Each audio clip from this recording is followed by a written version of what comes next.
Hi everyone, my name is Matt Anderson. I'm the pastor at Surprise Church Bismarck, and I am, believe it or not, in costume to play a young, or a modern version of a young David who became the king of Israel, King David.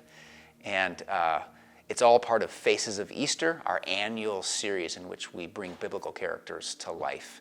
We're grateful to partner with Choose Recovery, our host here in Bismarck, who's graciously allowed us to have this beautiful space, and we're also excited to partner with Arts for All in order to raise awareness and funds for a great cause that helps underprivileged people experience and access the arts in our city. How did you become involved?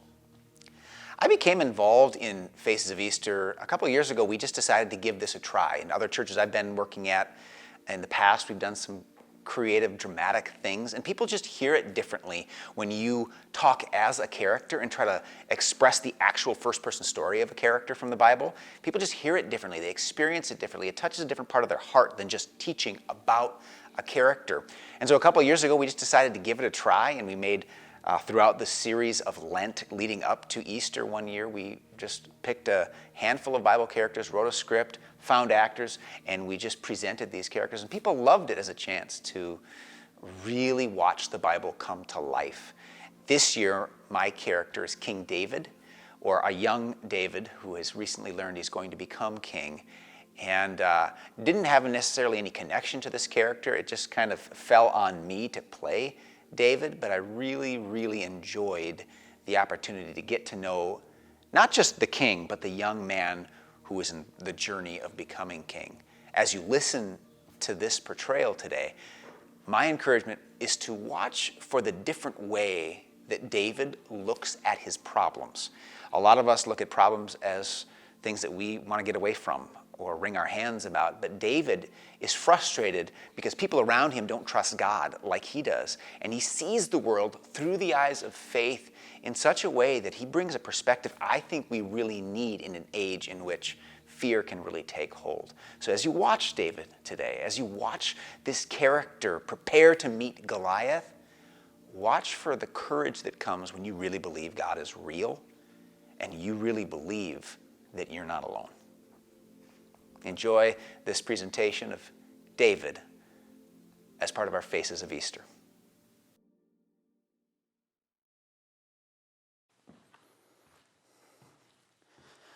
Look, I know I'm just little David, the errand boy, but if I hear another person asking about how big this Philistine is, I'm going to lose it. I mean, these people sit around all day long, wringing their hands and wondering and asking about the size of this Philistine giant. I mean, it's annoying to listen to. Did you hear how big Goliath is? No. How big is he? He's like 6 cubits tall. That's like 10 feet, and feet haven't even been invented yet. Did you say 6 cubits?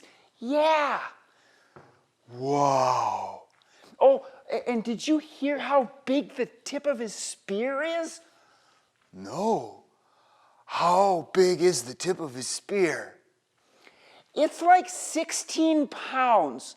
Like, that's a really big spear. I'd hate to get speared with it. They sit around and they do this all day long, wringing their hands and talking about this annoying Philistine. It's enough to make a guy want to throw up. Now again, I know I'm just little David the messenger, the errand boy, the gopher, the runner. I'm, as you can see, heading there right now, there being the camp of the Israelite army. The Israelite army is encamped in the valley of Elah, where King Saul has assembled them for about 39 days to make sure that the Philistines don't encroach upon any more territory. And my father, Jesse, has a number of times sent me with bread and cheese for my older brothers and their commanding officers, in part to let them know that we love them and want to take care of them, but more importantly, I bring back a report from my father, Jesse, about how my older brothers are doing. That's one of the reasons I come here to the camp. The other reason that I go to the camp, which is just up the road here, is because they need me. When I came once, they heard that I play the harp. And I don't mean to pluck my own harp strings, but I'm a pretty mean harpist, harp player. And King Saul lately has been dealing with these fits of rage.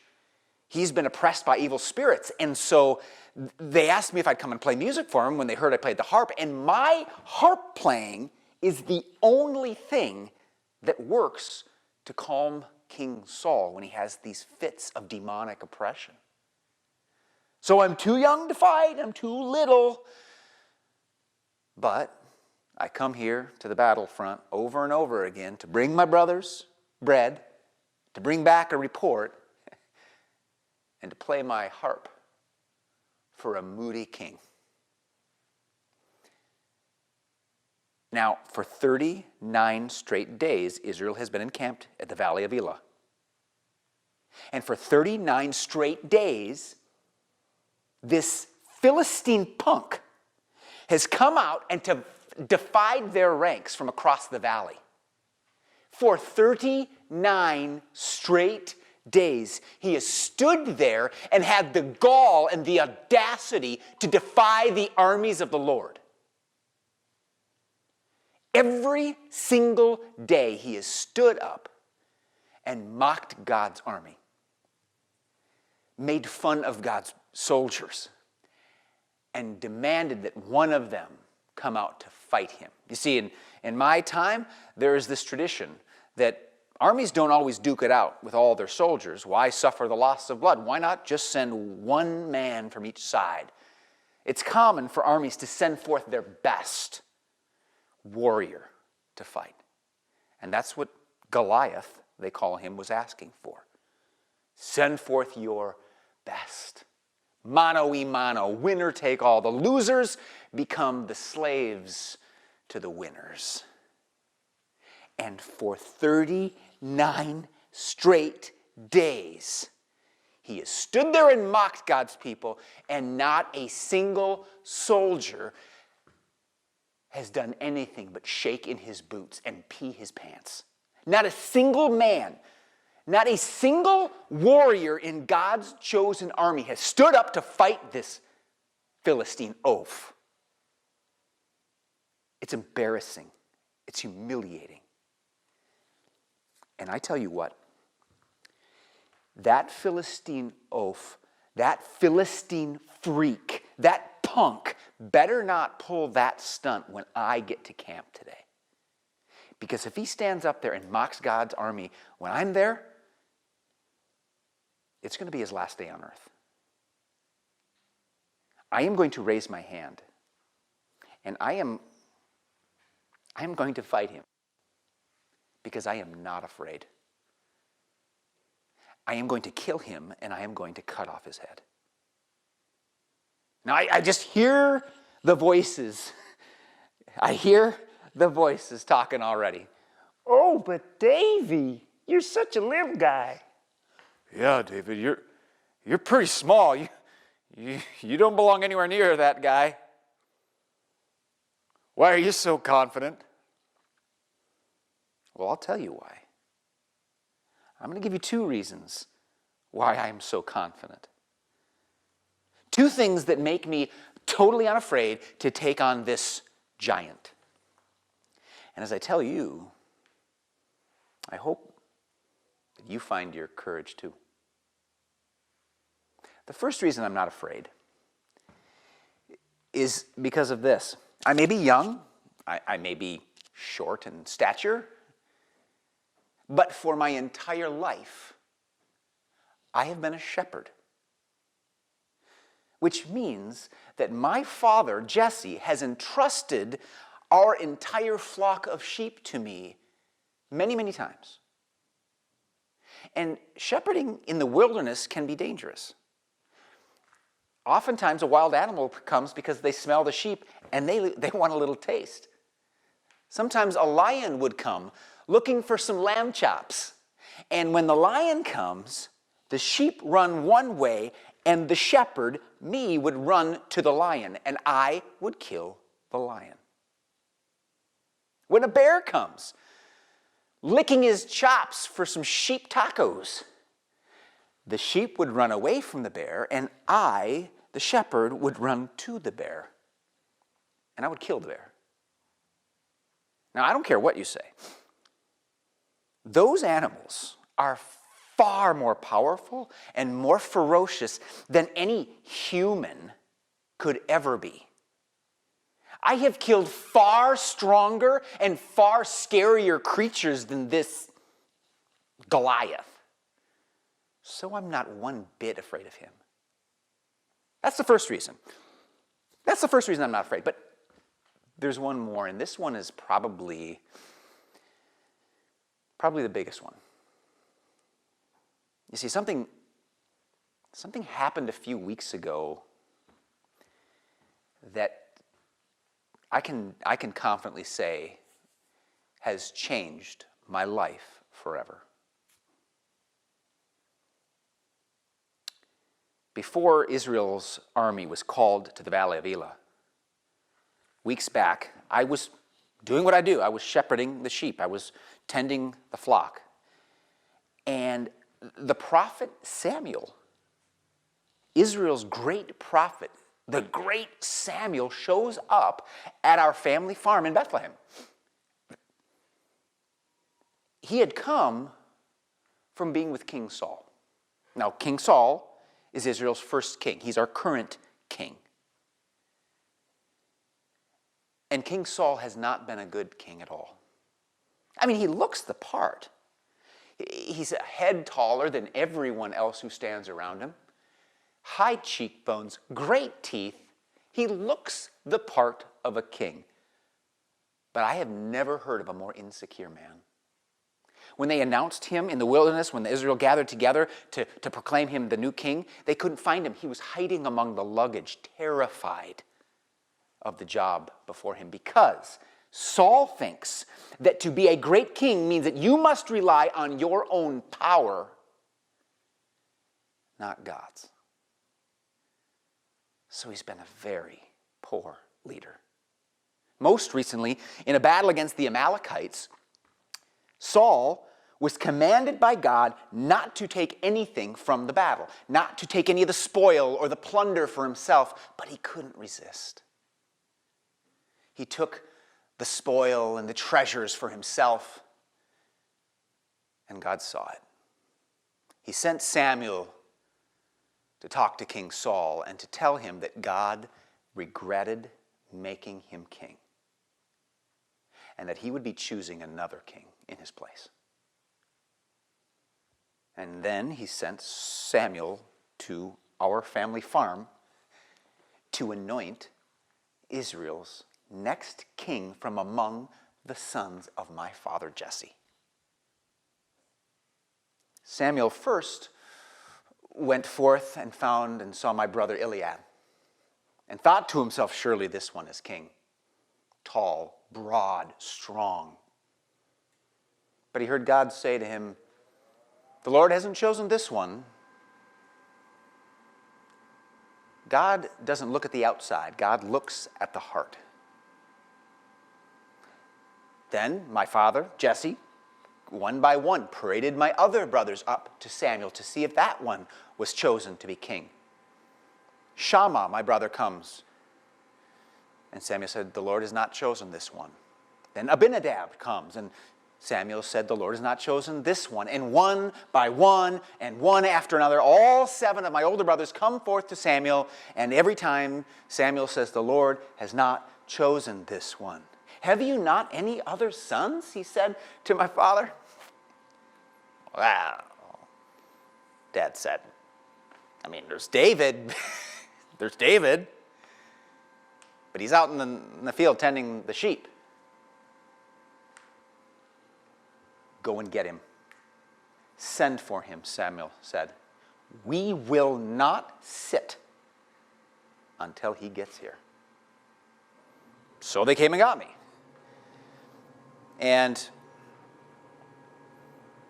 when I got to where they were, I saw them all standing there waiting for me.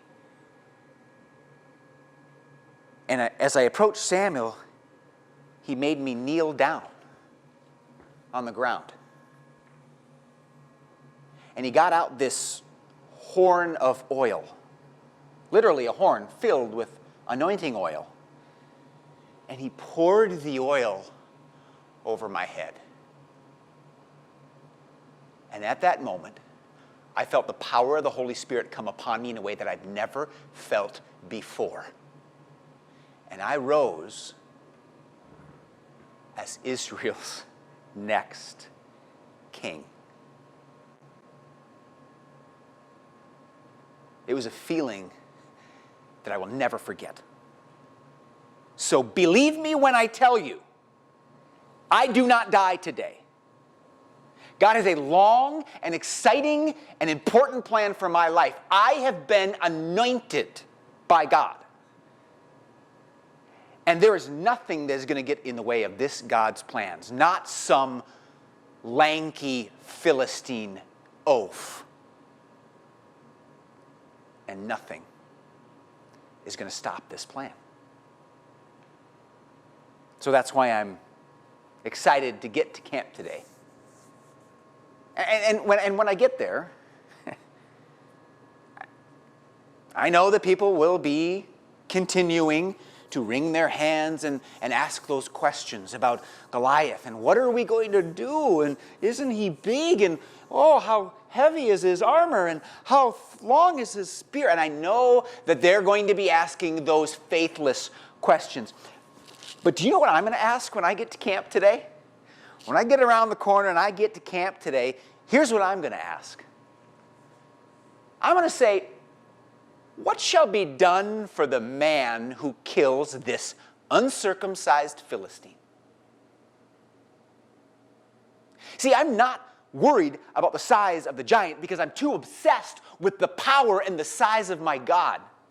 And I want to know what's going to happen to me and what's going to be done for me when my God has my back and fights my battle for me. So that's what I'm going to ask when I get to camp today. So I should get going. I don't want this giant to come before I get there. But before I go, let me ask you something. Is there a giant in your life? Maybe it's a person, a problem, or a pain. Is there a giant in your life? Does this giant stand up to taunt you every day? Does this giant keep you awake at night? Does this giant make it hard to eat, hard to sleep, hard to think, hard to work? Does this giant subtly whisper in your ear day and night that it's just a matter of time before he wins or before he destroys you? Do you have a giant? And if you do, please allow me to speak from my time in biblical history into your time to say this. You live in the age of my descendant, the son of David, also born in Bethlehem. And this one, God has called the Messiah, or the Christ, which literally means the anointed one. And this one has been anointed by God not for a season to reign, but for eternity to reign. And this anointed king called himself the Good Shepherd who lays down his life to protect his sheep. Now, many people will live and many people will die in my time waiting to meet this perfect king, hoping he will come, but never meeting him. But you live under his protection. You have been anointed into his family. That means that you are a prince or a princess in the family, the royal family of God, forever. See, I am going to reign whenever I become king for a matter of years, maybe decades. But you have been anointed to be a part of God's royal family forever. You've been anointed to live under his power and his protection forever. That means that nothing could separate you from the love of this God. Not lions, not tigers, not bears, oh my, and certainly not giants.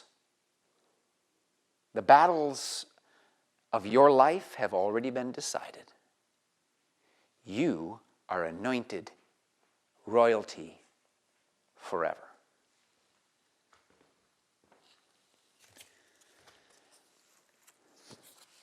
I need to get going because I have a date with a certain giant, and I have a little surprise for him. I'd say wish me luck, but I've been anointed, so I don't need it.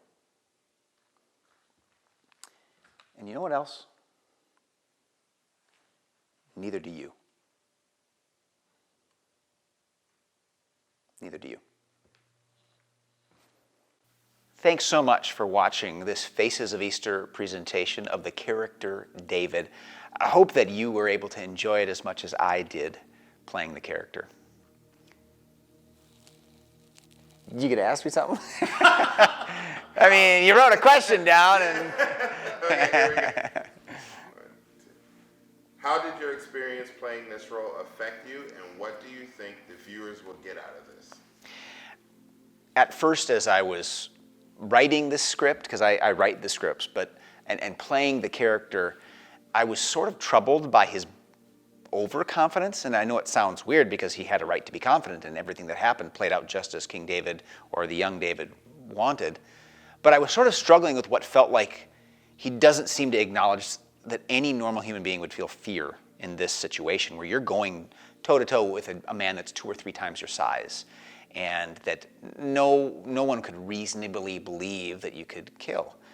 And so part of me sort of felt like at first I was distanced from this story, as I felt like this doesn't feel real to me. It feels like a kind of a mythological story of a hero that I don't identify with that, because I get afraid when I'm in dangerous circumstances. But the more I thought about it, the more I kind of ran through the script, he had a lot of valid reasons to not be really afraid. Not only did he defeat much stronger animals, he was used to killing things much stronger than Goliath. And I think that life experience, if I were like a bull rider, I don't think a bully would bother me, because I'd take on these 2,000-3,000 pound bulls every day. Like, bullies don't scare me. I battle bulls, right?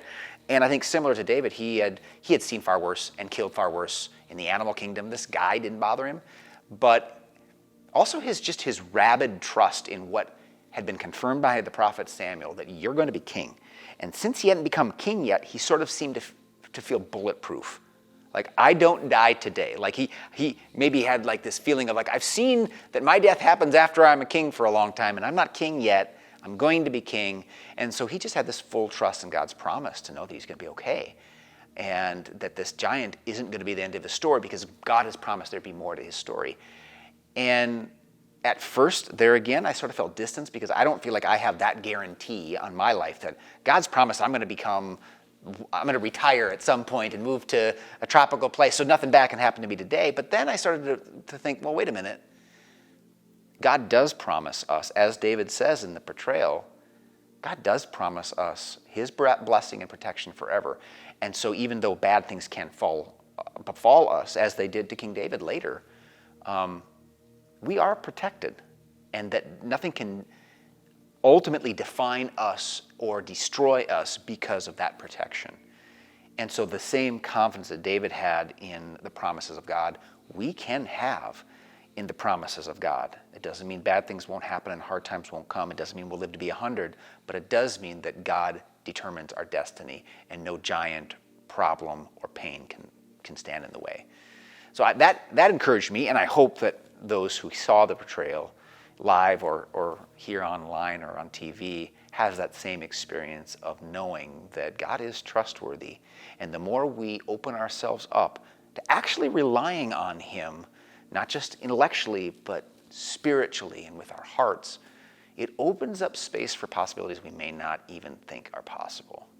And trying to see the world through the eyes of David or the eyes of faith has become sort of a new goal for mine after walking with this character for a while. I hope that's true for you too.